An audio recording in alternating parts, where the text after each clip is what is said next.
Seks menealer heime vera, jeg med det gulle balde. Andre seks på Heidningaland og svinger det jar. Bonjour à tous et bienvenue dans Occidentalis, l'épopée qui vous plonge au cœur de votre culture. Aujourd'hui, on se plonge dans l'œuvre qui a posé les codes de la chevalerie française, la chanson de Roland. Alors j'ai déjà fait 2 épisodes sur la chanson de Roland, dans lesquels je vous faisais le récit immersif de l'histoire, mais maintenant on va vraiment se concentrer sur tout ce qu'elle a à nous apprendre. Si vous n'avez pas vu les 2 premiers épisodes, je vous conseille d'y aller, mais au cas où, je vous fais un très bref résumé de l'histoire. La chanson retrace l'histoire de Charlemagne et de ses chevaliers qui sont en guerre depuis 7 ans pour reprendre l'Espagne aux païens. Elle met en scène la trahison d'un des chevaliers, Ganelon, qui va permettre aux païens de tendre une embuscade à l'arrière-garde de Charles menée par Roland, son plus brave chevalier. Roland et ses hommes mènent une bataille acharnée à 1 contre 30 et finissent par être tués jusqu'au dernier. Charlemagne va alors mener une vengeance contre les païens et parvenir à les vaincre et libérer l'Espagne de leur joug.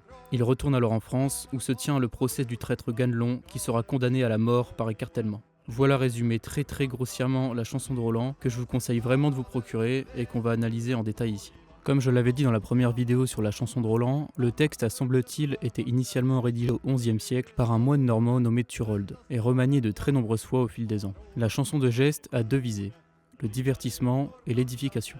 Par la beauté du langage, l'humour, l'émotion, le souffle épique, le récit divertit et par la même occasion donne au futur chevalier qui l'entend un modèle à imiter, une ligne de conduite à laquelle se conformer. Lorsqu'on se presse dans les immenses salles des châteaux médiévaux, éclairés par les flammes qui émanent des grands âtres, après des journées de chevauchée, de chasse, de combat, on se prend à rêver au récit des troubadours, à des aventures, des combats perdus d'avance, à la gloire et l'honneur. La chanson excite, dans les âmes de l'époque, c'est-à-dire des âmes pour lesquelles l'héroïsme et l'honneur valent plus que la victoire et la réussite, des envies de combat, de duel, d'aventure. C'est donc par le divertissement, par le rire et l'émotion, que la chanson de geste se propose d'enseigner à l'homme ce qu'il doit être, les valeurs qu'il doit incarner. Si on devait résumer quelles sont justement ces valeurs qui sont placées au-dessus de tout dans le cœur du chevalier médiéval, on pourrait dire la foi inébranlable en Dieu, la fidélité au roi, le dévouement à la patrie, l'amitié, le sacrifice et l'honneur. On va reprendre tous ces points et voir comment ils sont mis en scène dans le récit.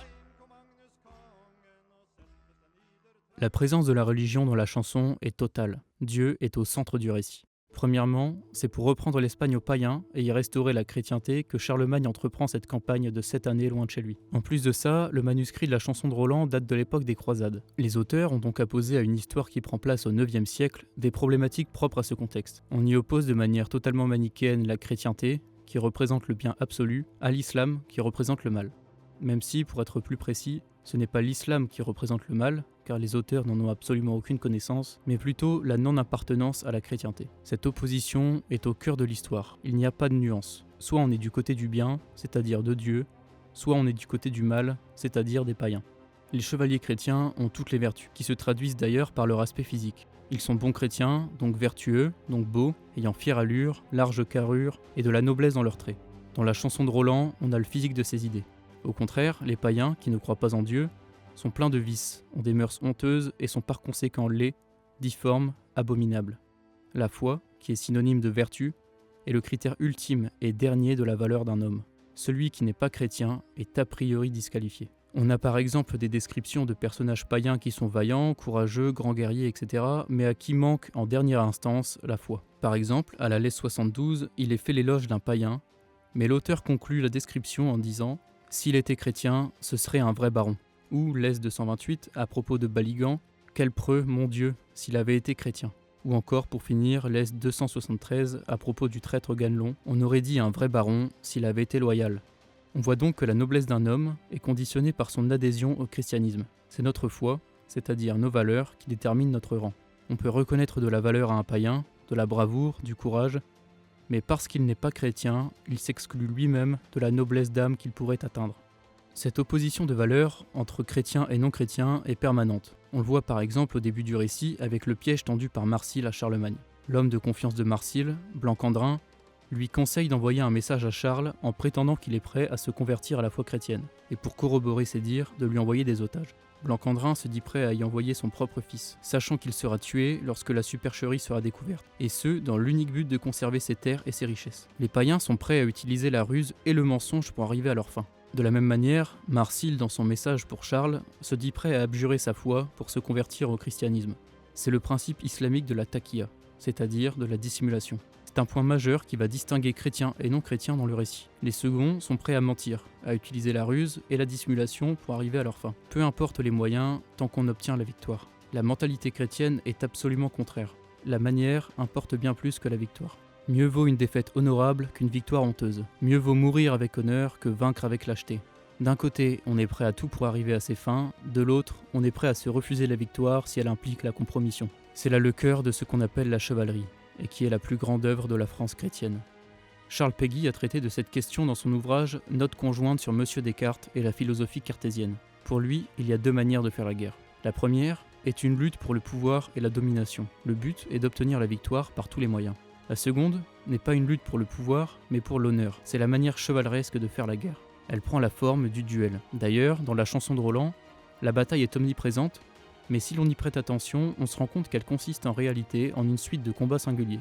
Chacun des 12 preux affronte en duel un des 12 païens. Roland affronte Marsile, Charlemagne affronte Baligan. La guerre est la somme de tous les combats singuliers. Le récit s'achève même sur le duel entre Thierry et Pinabel, dont l'issue doit déterminer qui possède le droit. Dans le système chevaleresque, il s'agit de mesurer des valeurs. Dans le système de l'Empire, il s'agit d'obtenir et de fixer des résultats. Alors que les païens mentent, rusent et tentent des embuscades avec des armées bien supérieures en nombre, les chrétiens combattent systématiquement en infériorité numérique et avec honneur. Lorsque l'arrière-garde est attaquée, Roland pourrait sonner l'olifant pour que l'armée de Charles fasse demi-tour. Ainsi, il aurait facilement vaincu les païens. Mais Roland refuse par fierté.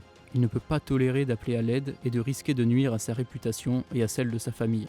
La manière vaut plus que le résultat. Il est prêt à sacrifier sa vie et celle de ses hommes pour sauvegarder son honneur. Il le dit d'ailleurs à la Lesse 86, « J'aime mieux mourir que rester vivant dans la honte ». Le système de la guerre chrétienne, c'est donc celui de la chevalerie, et son moyen est le duel. Et dans le duel, il n'y a ni triche ni artifice. On est seul face à son adversaire et on s'en remet à la décision de Dieu. C'est pour cela que la question du droit est omniprésente dans le récit. Celui qui possède le droit, c'est celui à qui Dieu accorde la victoire. Le duel est donc un moyen de savoir qui est le favori de Dieu. Dans de nombreux duels qui ont lieu tout au long du récit, il est d'ailleurs dit que Dieu intervient pour sauver un des participants. C'est par exemple le cas du duc de Nêmes, qui prend un coup d'épée sur le crâne et qui serait mort si Dieu ne l'avait secouru. Quelques lignes plus loin, on nous dit également que l'émir commence à prendre conscience que le tort est pour lui, le droit pour Charlemagne. Mais le passage le plus clair à ce propos est bien le duel final entre Pinabel et Thierry qui doit statuer sur la culpabilité de Ganelon. Charlemagne s'écrie « Ah Dieu, faites rayonner le droit !» Thierry, quelques lignes plus loin, entre nous deux, que Dieu fasse aujourd'hui le droit. Dans la conception christiano-chevaleresque, Dieu est le juge suprême, celui qui tranche et qui accorde la victoire à qui le mérite. Et là, on a notre transition toute faite pour aborder la figure du roi. Parce que dans le récit, Charlemagne est montré comme ayant une relation toute particulière avec le ciel. Il a un ange, Saint Gabriel, qui est son intermédiaire avec Dieu, et il est celui que notre Seigneur secourt. Dans la chanson, Charles est présenté comme un bel homme à la barbe blanche, au chef fleuri, comme il est dit régulièrement. Il faut noter qu'on dit de lui qu'il est très vieux. Il aurait en effet plus de 200 ans. Et il en va de même pour Baligan, qui serait plus vieux encore que Virgile et Homère. On voit donc clairement que la vieillesse est perçue comme un signe de sagesse, comme un critère pour le commandement. Celui qui est arrivé à un âge avancé a beaucoup vécu et connaît donc la vie. La jeunesse, quant à elle, est montrée telle qu'elle est, c'est-à-dire avec sa fougue et son inconscience. Le roi est donc un vieil homme certes, mais il est aussi un chef de guerre. À l'époque, il est inconcevable de régner sans guerroyer. Le récit nous apprend ici deux faits majeurs. D'une part, la nécessité de montrer l'exemple, et d'autre part, que la contrepartie de la noblesse est une vie de souffrance. Reprenons ces deux leçons dans l'ordre, car on touche ici à une des caractéristiques majeures de la chevalerie. Le chevalier, le seigneur, le roi exercent un pouvoir sur les hommes. Le contrat initial de la chevalerie, c'est qu'un homme vaillant et capable de défendre les autres s'engage à se battre et à mourir pour eux, et en échange, ceux-ci, qui ne sont peut-être pas aptes à exercer le métier des armes, mais ont d'autres talents, les nourrissent et travaillent pour eux. Le chevalier n'est pas un privilégié, c'est un homme qui fait la guerre pour défendre les intérêts de ses administrés en échange de leurs services. Ce n'est que bien plus tard que le principe de la noblesse dégénérera, justement lorsque les seigneurs ne rempliront plus cette partie du contrat, mais deviendront de simples rentiers et administrateurs de leurs terres. La chanson nous apprend donc que le seigneur, c'est un homme qui est capable de montrer l'exemple, d'être en première ligne et de charger l'ennemi le premier. C'est le cas de Roland, qui nous est montré comme un chef naturel et dont on nous dit qu'il est aimé de ses hommes. Roland, tout comme Charlemagne, ne reste pas caché derrière son armée. Il est à sa tête et la mène au combat. On le voit d'ailleurs lorsque l'arrière-garde fait face à l'armée de Marsile et que les chrétiens commencent à se lamenter et à perdre espoir. C'est là que Roland remplit son rôle, en souriant, en ayant le visage clair et riant devant le danger qui s'annonce. Il montre à tous qu'ils n'ont rien à craindre et les invite à suivre son exemple. Le chevalier est donc celui qui montre l'exemple, et par conséquent, il s'expose à une vie de grande souffrance. Cette leçon nous est apprise par la dernière laisse du récit dans laquelle Charlemagne est enfin rentré chez lui après 7 ans de guerre, après avoir perdu son neveu et une partie de son armée, après avoir puni le traître Ganelon, et au moment où il se couche enfin pour se reposer, il reçoit la visite de son ange qui lui commande d'aller secourir une lointaine ville chrétienne assiégée par les païens. Et on nous dit « L'empereur aurait voulu ne pas y aller. Dieu, dit le roi, comme est dure la vie que je mène. » On se rend alors compte que l'homme qui semble le plus privilégié car il occupe la plus haute place dans la hiérarchie des hommes doit prendre sa part de souffrance comme tout le monde. Il doit même souffrir davantage que les autres puisqu'il est, lui, l'intermédiaire entre Dieu et les hommes. Il est celui que Dieu secourt. Il est donc nécessaire qu'il souffre plus que quiconque. Le chrétien est un être de souffrance. Il est donc nécessaire que le plus grand parmi les chrétiens soit celui qui souffre le plus. C'est dans ces conditions qu'on peut interpréter la fameuse phrase qui résume très bien la chevalerie « Noblesse oblige ». Le rang n'est pas donné, il se conquiert de haute lutte et se mérite. La noblesse implique la souffrance, implique l'épreuve. La noblesse est impensable sans la souffrance. La souffrance est même la condition de possibilité de toute noblesse. Ainsi, si vous ne deviez retenir qu'une chose de ce que je raconte depuis tout à l'heure, c'est ceci. Noblesse oblige. La noblesse nous oblige à montrer l'exemple, nous oblige à être à la hauteur de notre rang, à mériter notre place, et à souffrir plus que quiconque, comme l'exige notre nature. Mais revenons à la manière dont est décrit le roi. Il est donc très vieux et par conséquent très sage. Il est beau, on le reconnaît dès qu'on le voit. Il est écrit à la l'essuite, à qui le cherche, nul besoin de le montrer. Ça rejoint ce que nous disions au début de la vidéo, que l'aspect physique est lié à la nature de notre âme. La noblesse du roi transparaît au travers de ses traits. Il est donc beau et imposant physiquement. Il parle à loisir, c'est-à-dire qu'il ne bavasse pas, il sait se taire et ne parle que lorsque cela est nécessaire. Il est également très pieux, il se lève aux aurores et écoute la messe, il a un ange qui lui apparaît parfois, il a des visions qui lui annoncent ce qui va arriver. Il avait d'ailleurs vu en songe la trahison de Ganelon ou la bataille contre Baligan. Dieu fait pour lui de grands miracles, comme lorsqu'il le sauve du coup d'épée qui allait le tuer, ou qu'il arrête la course du soleil pour lui permettre d'accomplir sa vengeance, ce qui est d'ailleurs, je pense, un des moments les plus épiques de l'histoire. Il possède un morceau de la Sainte Croix dans le pommeau de son épée, il a donc un rapport très privilégié avec Dieu, qui implique de grandes responsabilités comme nous l'avons vu. Il est plus largement l'intermédiaire sur terre entre Dieu et les hommes, comme l'envisageait l'époque à laquelle le texte a été rédigé. Pour finir sur la figure de Charlemagne, il faut se pencher sur la question de la féodalité. Celle-ci est également centrale dans le récit. Les barons français se battent pour Dieu et pour leur seigneur. Ici, nul doute que les auteurs ont voulu montrer un idéal du rapport féodal entre le roi et ses barons. Tout au long du récit est mis en avant le devoir du chevalier envers son roi, qui est d'une part leur protecteur, tout comme les chevaliers ont sous leur protection leurs hommes, et d'autre part l'intermédiaire et l'intercesseur entre Dieu et les hommes. Pour illustrer ce rapport, on peut citer la tirade de Roland juste avant la bataille contre l'armée de Marsile. Pour son seigneur, on doit souffrir de grands maux, et endurer de grands froids et de grandes chaleurs. On doit aussi perdre du sang et de la chair. Mais contrairement à ce qu'on pourrait penser, ce rapport n'est pas unilatéral. On a souvent l'image du souverain médiéval qui fait ce qu'il veut quand il veut, qui a pouvoir de vie et de mort sur chacun et qui n'a de compte à rendre à personne. Mais Charlemagne n'est pas un roi absolu. Il est le chef, certes, mais il ne gouverne pas seul. À plusieurs reprises, il s'en remet à ses barons pour prendre des décisions importantes. Il est écrit à la laisse 11, là, en conseil, il convoque ses barons. De ceux de France, il cherche l'accord en tout. Il est donc prompt à écouter les conseils et cherche à contenter ses hommes. Il est en dernier ressort le juge, mais ses barons ont leur mot à dire. On voit d'ailleurs, lorsqu'il dispose ses corps d'armée avant l'affrontement final contre Baligan, que ceux-ci sont composés d'hommes de tout le royaume. Aucun n'est laissé derrière. Il y a des Francs, des Bourguignons, des Auvergnats, des Poitevins, etc. Pareil, lorsqu'il convoque ses juges pour le procès de Ganelon, il choisit des représentants de toutes les contrées. En plus de cette recherche d'accord, il est clairement montré qu'il aime profondément ses hommes. Il leur est fidèle, comme eux lui sont fidèles. À la laisse 40, il est écrit « Dieu l'a doté d'une noblesse si resplendissante qu'il mourra plutôt qu'abandonner ses barons ». De même, on le voit pleurer à de nombreuses reprises dans le récit lorsqu'il apprend ou qu'il assiste à la mort d'un de ses hommes. Pour conclure, disons que la figure de Charlemagne représente l'idéal absolu du souverain chrétien, dans sa personnalité, ses vertus, son rapport à Dieu et dans le lien de féodalité qui l'unit à ses hommes, et qui, comme nous l'avons vu, est un lien bilatéral de service mutuel. Ses barons donneraient leur vie pour lui, car il est leur roi et protecteur, leur modèle et leur exemple. Et lui gouverne avec eux et est prêt à leur sacrifier sa vie. Et c'est d'ailleurs intéressant de noter que ce roi idéal qui est mis en scène à travers la figure de Charlemagne dans le récit sera donné à la France quelque temps plus tard avec le grand Saint-Louis. Une autre figure emblématique de la chanson de Roland est celle de Turpin, l'archevêque de Reims. Elle dénote là aussi complètement de l'image que l'on pourrait avoir de l'homme d'église médiéval.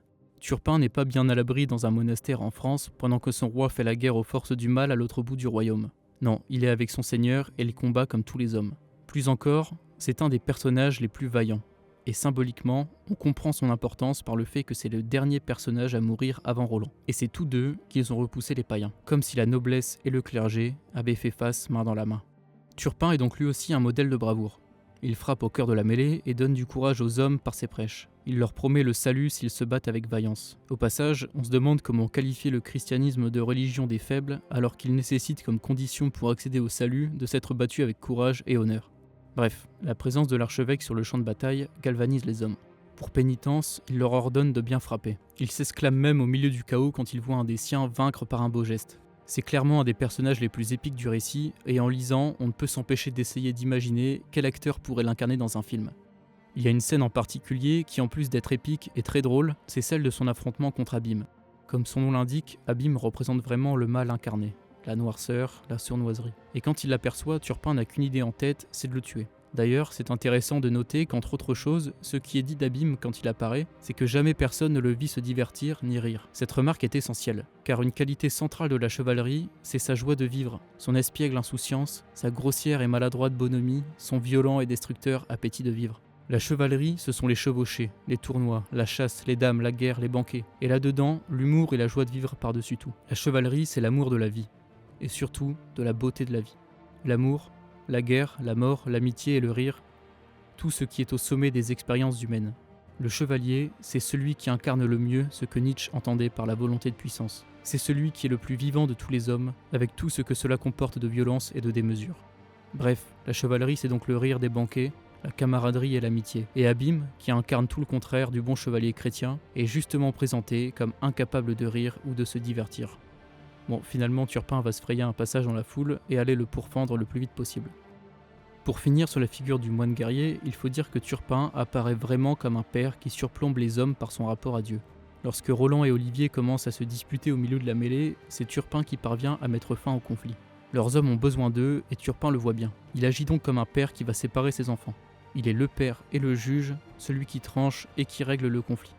D'ailleurs, j'ouvre encore une parenthèse, mais il est intéressant de noter que la plupart des personnages sont des pères, symboliquement.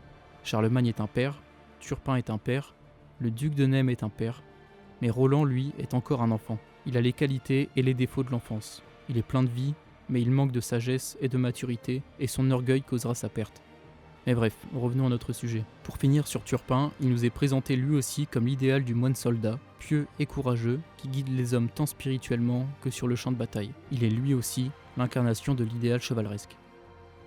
La figure de Ganelon est elle aussi très intéressante car elle nous montre aussi l'exemple, mais celui à ne pas suivre. Ganelon est un baron français, un noble, marié à la sœur du roi, vaillant guerrier et qui va se parjurer et commettre la pire des félonies. Déjà, la raison pour laquelle Ganelon va trahir, c'est sa désignation par Roland pour aller en personne négocier avec le roi Marsiel.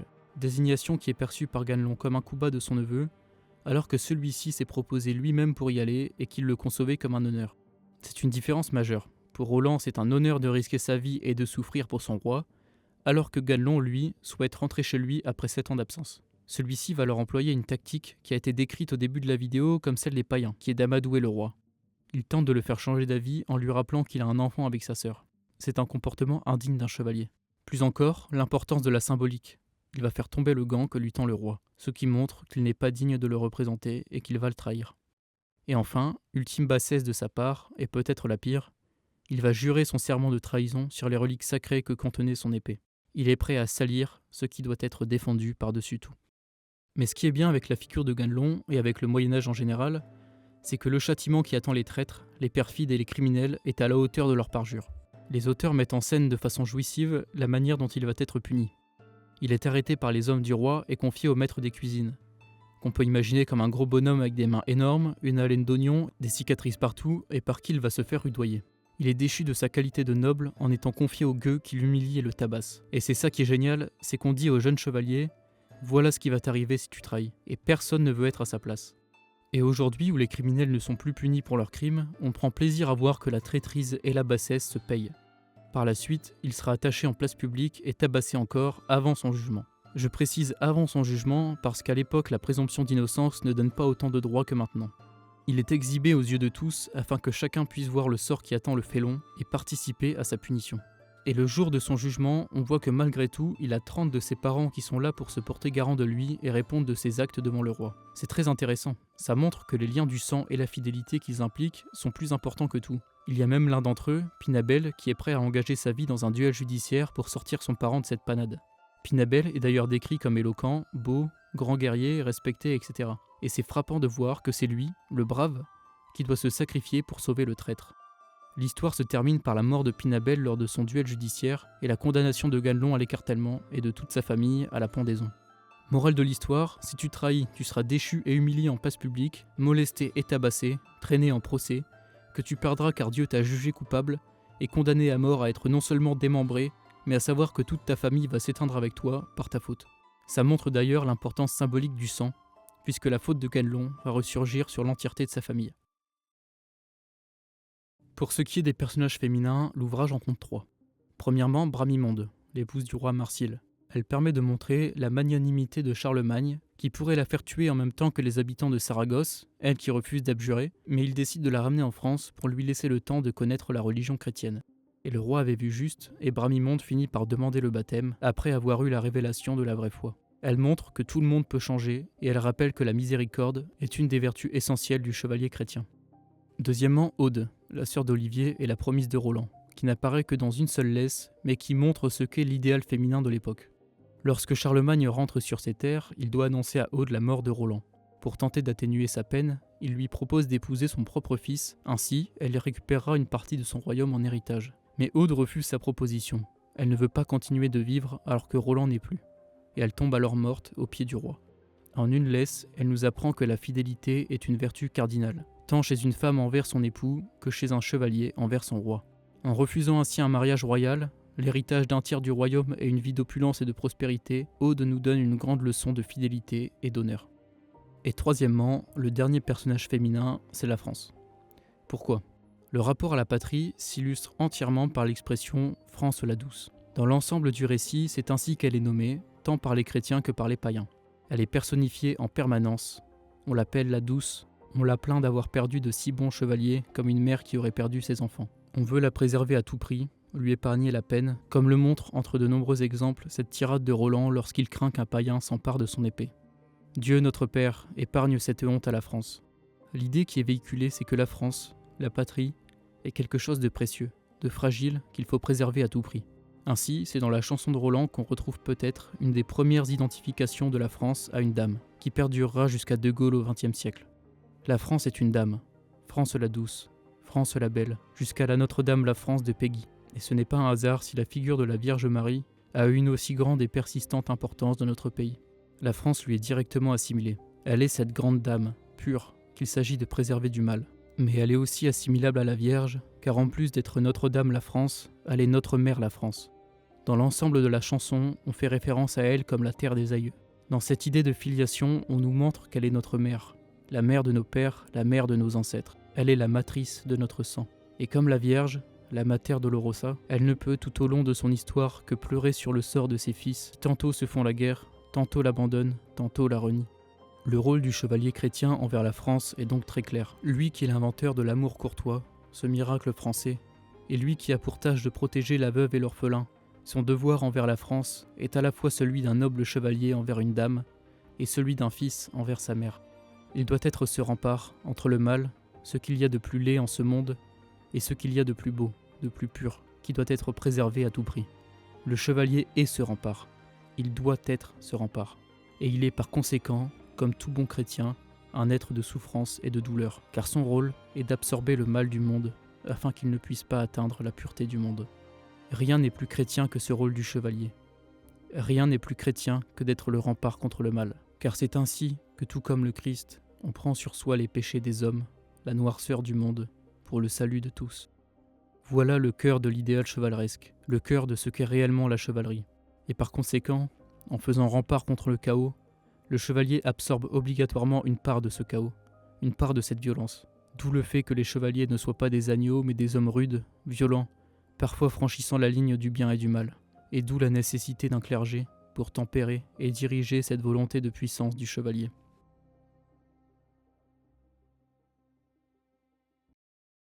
La chanson de Roland, c'est donc l'histoire de la vie, avec les bons et les méchants, les courageux et les lâches, les vaillants et les traîtres. Elle nous montre avant tout l'idéal vers lequel nous devons tendre, celui de la chevalerie. L'idéal chevaleresque, c'est la foi en Dieu, la fidélité au roi et à la patrie, l'honneur, l'amitié, la joie de vivre et le rire, le courage, le mépris de la mort, la miséricorde et la volonté de montrer l'exemple, et par-dessus tout, d'accepter sa part de douleur et d'être le rempart de souffrance entre le mal et le pur. Je me permets à ce propos de faire une dernière citation d'une petite phrase anodine mais qui souligne à merveille ce rôle central de la souffrance. Il a appris beaucoup, celui qui a beaucoup souffert. C'est à travers toutes ses vertus et ses idéaux que la chanson nous montre ce qu'était l'origine de la chevalerie. Voilà, on a beaucoup parlé, maintenant vient le temps de conclure.